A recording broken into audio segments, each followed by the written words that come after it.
بسم الله، اللهم صل وسلم وزد وبارك على سيدنا محمد وعلى آله وصحبه وسلم. ازيكم عاملين ايه؟ وحشتوني وحشتوني وحشتوني كمان مرة وحشتوني. صباح الورد والفل والياسمين على اختي وحبيبتي وصاحبتي اللي بتتابعني. النهارده بقى يوم هادي كده وبسيط وجميل. نزلت كده جبت شوية حاجات كانت ناقصاني. كنت عايزة بطاطس بس كانت عندي خلصت، دي اول حاجات اشتريها من بعد العيد. يعني كنت بجيب حاجات بسيطة كده، بلقط حاجات بسيطة كده. فانا كان ناقصني طماطم في التلاجة، فقلت هجيب طماطم. جبت الطماطم دي، على فكرة الطماطم بدأت تعلى وبدأت تغلى، فلو الطماطم اللي انتوا مفرزينها بتستعملوا منها ولا حاجة، حاولوا تفرزوا شوية قبل ما السعر يغلى عن كده. الطماطم بقت في السوق ب10 وب15. جبت البطاطس دي ب12 جنيه. جبت الطماطم ب8 جنيه. طبعا في ب8 وفي ب10 وفي ب15. جايبه الجزر ب5 جنيه، مش عارفه او ب6 تقريبا. وجبت الليمون ب80 جنيه. يا لهوي يا لهوي على الليمون، غلي جدا جدا جدا. وعلى فكره كان في العيد ب120. تمام. ورجع بدأ بعد العيد ينزل تاني بقى ب80 جنيه. ورفيع قوي قوي، رفيعه قوي كده، بس ما حبيتهاش، ما فيهاش ميه كده. عامل 65 جنيه. تمام. المهم انا بجيب يعني ربع كيلو كده يقضيني. وطبعا يعني بحافظ على الليمون جدا، فاهمين، عبال ما يرخص شويه، لان انا اللي مفرزاه كان خلص خلاص. وجبت كمان ربع فلفل. الفلفل عامل 12 جنيه. وجبت كيلو مكرونه سباكيتي جايبها رفيعه. وجبت كمان كيلو بانيه. المكرونه ب23 كيلو، والبانيه جايبه كيلو ب200 جنيه. هعمل النهارده بانيه ومكرونه كده بالصلصه. اكله سريعه كده وخفيفه. عايزه ابقى انزل اجيب شويه حاجات كده، عشان بدل ما انا بنزل كل ما عاوزه اعمل اكله انزل اجيبها. بس بنزل اجيب ايه، اكلة مثلا يومين ثلاثة، اجيب حاجتين ثلاثة بس. عارفين يعني بقى الظروف بعد العيد طالعين كده منها، مش اللي هي يعني مش احسن حاجة. والحمد لله على كل حال. ربنا يرزقنا ويرزقكم جميعا يا رب كده من حيث لا تحتسبوا. ربنا يفك كرب كل مكروب ويفك ضيقة كل محتاج يا رب، اللهم امين. وربنا يفك ضيقة اهلنا في غزة وفلسطين يا رب، ويعني يعدلها عليهم كده يا رب، ويقف معاهم ويجيب لهم حقهم وينصرهم يا رب، اللهم امين. نزلت جبت بقى شوية الحاجات دي. تمام. هنخش بقى نعمل شوية حاجات كده. قبل اي حاجه، يعني انا جيت اغسل البانيه وقلت اتبله وعينه عشان لما اجي اعمل الغدا يكون التبل كده حلو في التتبيله. لقيت الميه قطعه، فطبعا ركنت حاجه الفطار كده على جنب، وجبت بقى ازازه الميه. انا عاينه ازازتين كبار من دي كده، ايه، مخزنه فيهم ميه عشان لو الميه قطعت اعرف بقى ان انا ايه، اشوف حالي كده في المطبخ الدنيا ما تقفش، فاهمين. فانا جبت بقى ازازه الميه دي كده، وبدات اغسل البانيه. غسلته كويس كده وصفيته. كان في جاي لي تعليق قبل كده ان بتقولي ما تغسليش البانيه هيبقى فيه زفاره. لا، ازاي ما اغسلوش؟ بصي، هو بتاع الفراخ بيقطع البانيه كده وبيحطه قدامه على البتاع اللي هي بتبقى قدامه دي، عامله زي المكتب كده، اللي هي الاستانلس دي. بيرص عليها البانيه، بيرص الوراك، بيرص الاجنحه، الدبابيس، بيبقى راصص عليها الاكل. ومش بيبقى مغطي، يعني في ناس بتغطي، بشوف انا فعلا الناس بتبقى مغطياه كده باكياس بلاستيك، وفي ناس مش بتبقى مغطياه، بيبقى فارش بس فرشه بقدونس كده، ويبقى حاطط عليها الحاجات دي كلها. طبعا في دبان بيقف، في ناموس، في حشرات، في حاجات ما ينفعش. البانيه لازم يتغسل. وبعدين انا بغسله كويس مرتين ثلاثة كده، بشطفه وبعد كده بحطه في مصفى يتصفى، وبعد كده باخده بتبله تتبيله كويسه. والله ما بيبقى فيه اي ريحه زفاره ولا اي حاجه، وبيبقى ممتاز جدا. عملت انا ايه بقى هنا؟ حطيت البانيه التتبيله بتاعته، حطيت له بهارات فراخ انا كنت عاملاها معاكم قبل كده. هسيب لكم الفيديو في نهايه الشاشه بتاع البهارات كلها. بعمل بهارات الفراخ وبهارات اللحمه، ويعني البهارات دي حلوه جدا. وبهارات الكبده والسمك بتوفر عليا كتير، وبدل ما تفتحي كذا برطمان وتاخدي من كل واحد معلقه، طبعا بيوفر وقت، وبيوفر كمان ان انت بدل ما تاخدي من كل برطمان معلقه، لا انت عامله خلطه بتاخدي منها معلقه كبيره على طول تحطيها، فبتوفر برده معاكي في شويه في البهارات. وزودت معاه شويه فلفل اسمر كده، حطيت معلقه زبادي وحطيت ملح. وعصرت كمان نص ليمونه وقلبته كده مع بعضه كويس، وهسيبه بقى ايه في التتبيله دي كده لحد ما اخلص. هخش بقى على البلكونه. طبعا ما عملتهاش من ساعه العيد، شلت الفرشة اللي هي الخضرة دي كده نفضتها في الشارع وكنست، وبعد كده هبتدي بقى ان انا امسحها كده وانضفها وانشر الغسيل. طبعا الغسيل ده يوميا، فانا طبعا قلت بقى قبل ما انشر اغسل كده البلكونه كده، امسحها كويس كده وامسح السور كده واغسله بالميه. وقلت يعني ايه اغسلها وانضفها وافرشها كده واظبطها، وبعد كده ايه انشر الغسيل، وبعد كده بقى ايه اخش اكمل ايه بقيت يومي بقى كده ايه جوه، تبقى البلكونه كده نظيفه ونشر الغسيل كده على نظافه، لان هي فعلا من ساعه العيد ما اتعملتش، فمليانه تراب كده زي ما انتم شايفين. عايزاكي بقى كده تحطي لايك للفيديو كده علشان تشجعيني. وقبل كده اما نكمل الفيديو، لو اول مره بتشوفيني، انا ام جنى ودي قناتي ست بيت لهلوبه. اتمنى تنوريني في القناه كده وتاخدي لك لفه فيها، وانا متاكده انها ان شاء الله هتعجبك. ولو عجبتك تشتركي في القناه كده وتفعلي زر الجرس على كلمه الكل عشان يوصلك كل فيديوهات يا ست الكل، وتنورينا وتبقي من عيلتي الجميله. وكالعاده برحب بكل الموجودين معايا في القناه، وجودكم بيشرفني وعلى راسي من فوق. وربنا يبارك في عمركم ويحفظكم ويبارك في أولادكم ويرزقكم الرضا والستر والصحة، وربنا يراضيكم جميعا يا رب، اللهم امين. عايزه اقول لكم على حاجه كده واحنا بقى بننظف البلكونه. طبعا انتوا عارفين ان احنا دلوقتي الدنيا ما بقتش زي الاول، ويعني الاخلاق بقت مش زي الاول برضو خالص. يعني في ناس اخلاقها كده بقت، يعني مش هقول لكم قلت، لا ده بقت معدومه. ناس بقت معدومة الأخلاق. فعايزاكم تخلي بالكم من ولادكم وتصاحبوهم كده وتخليكم دايما معاهم، ما تخلوش السوشيال ميديا أو شغلكم أو غلاء الأسعار وإن كل واحد بيجري كده علشان يجيب رزق بيته يعني تأثروا أو يعني اللي هو ما تاخدوش بالكم من ولادكم، فاهمين؟ يعني خصوصا البنات. وبعدين هو المفروض دلوقتي البنات والصبيان يعني، بس البنات دلوقتي اكتر، لان عايزه اقول لكم البنت لو اخطأت بيبقى خطأ البنت كبير جدا، فاهمين؟ يعني البنات نخلي بالنا منها جدا. مش هقول لكم حتى يعني عشان في حاجه او شاكين فيها او كده، لا لا خالص، ما فيش الكلام ده. طبعا احنا بنتك تخلي بالك منها، تراعيها. بصوا انا هنا حاطه شنطه تحت العصافير عشان ايه؟ قلت اخف البهدله بتاعه الاكل بتاعتهم شويه. يعني مثلا بنتك تراعيها، تصاحبيها، تخليها تقولك على كل حاجة، تخلي بالك منها ان انتي ما تسيبهاش في بيتك لوحدها، ما تسيبيهاش في بيت عمها عمتها خالها خالتها اي حد من قرايبها تبات. يعني خلوا بالكم منهم. هو مش قلة ثقة عشان ما حدش يفهمني غلط ولا اي حاجة، لا بس نخلي بالنا. انا يعني شفت حلقة كده مع المذيع كده اللي هو اسمه ايه بيجيب الحوادث ده، مش فاكره اسمه مش جاي على بالي.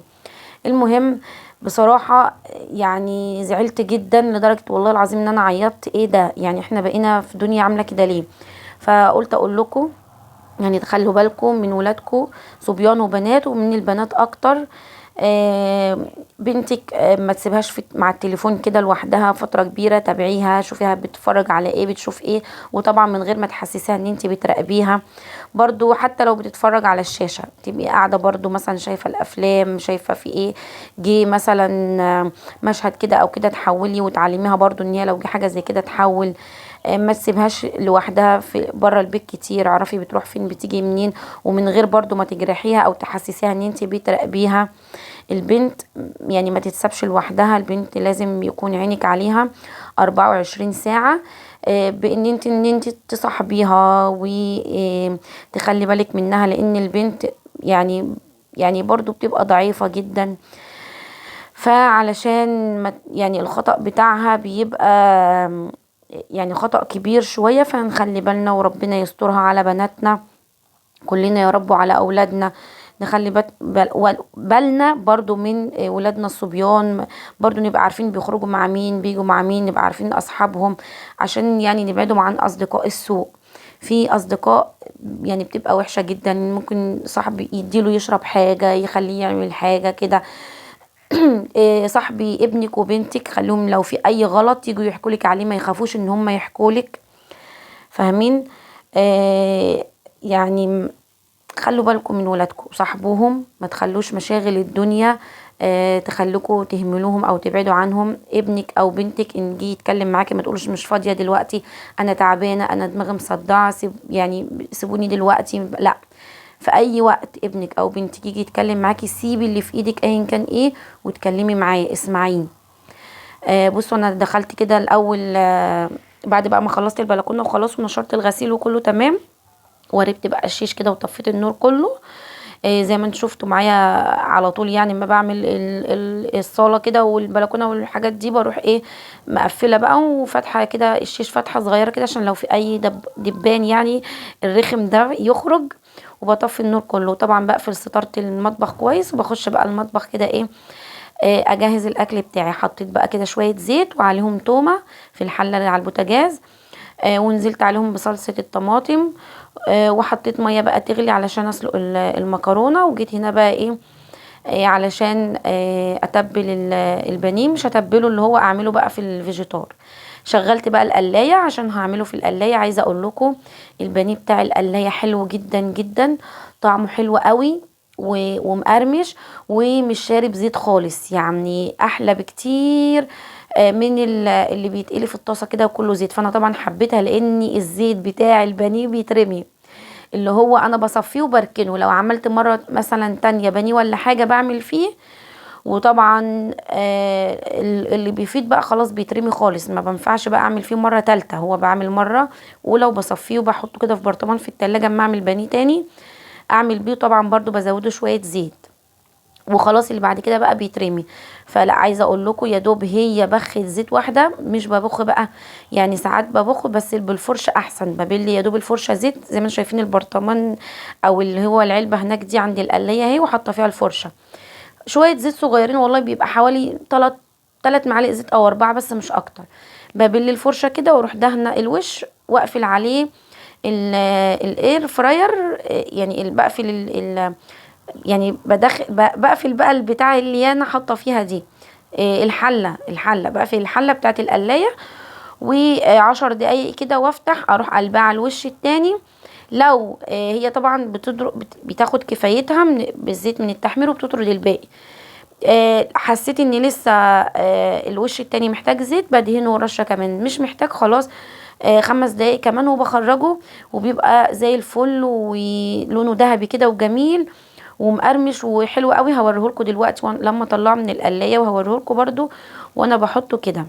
فبيبقى طالع في منتهى الجمال، مش شارب زيت، فبيبقى طبعا صحي الى حد ما لان مش قاليينه كده في قلب زيت زي ما بنعمل كده وزيت كتير والكلام ده، لا. يا دوب هي بخة زيت واحده كده وبيبقى طالع ومقرمش، يعني طالع مقرمش كده واخد لون حلو، وبيبقى طعمه بصراحه في منتهى الجمال وما بيبقاش كمان تقيل، يعني مش بيعمل بقى حرقان على الصدر ولا كده ولا الكلام ده، من يعني زي البانيه اللي هو مقلي بقى كله في قلب الزيت. فبصراحه هي جميله جدا. في حاجات ما بتبقاش نافعه فيها، بس طبعا هي فايداني كتير قوي. بعمل كمان فيها السمك، بس لما بيكون سمك كبير شويه بقسمه 2 تمام. جايبه السمكيه وسط فبروح حاطه فيها برضو، بعمل فيها السمك برضو بيبقى طالع واخد لون حلو كده ومقرمش وبيبقى طالع جميل.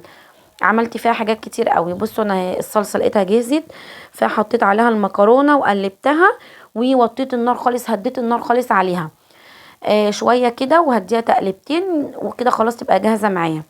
حبيت المره دي ان انا اعمل المكرونه كلها على بعضها، لان زوجي اللي طلب كده، عشان هو يعني بيحب ان انا اقلب المكرونه كده بالصلصه على النار، بساعتها بتبقى طعمها حلو قوي وبتبقى احلى بكتير لما انت تغرفي المكرونه كده وتريحي حاطه شويه الصلصه على الوش. لا يعني ما تبقى مقلباها كده في قلب الصلصه على النار وبتبقى الصلصه كتير، فبتبقى حلوه قوي، بتبقى المكرونه طعمها لذيذ جدا. عملت بقى، قلت وانا بقلي البانيه كده اعمل شويه سلطه كده على السريع.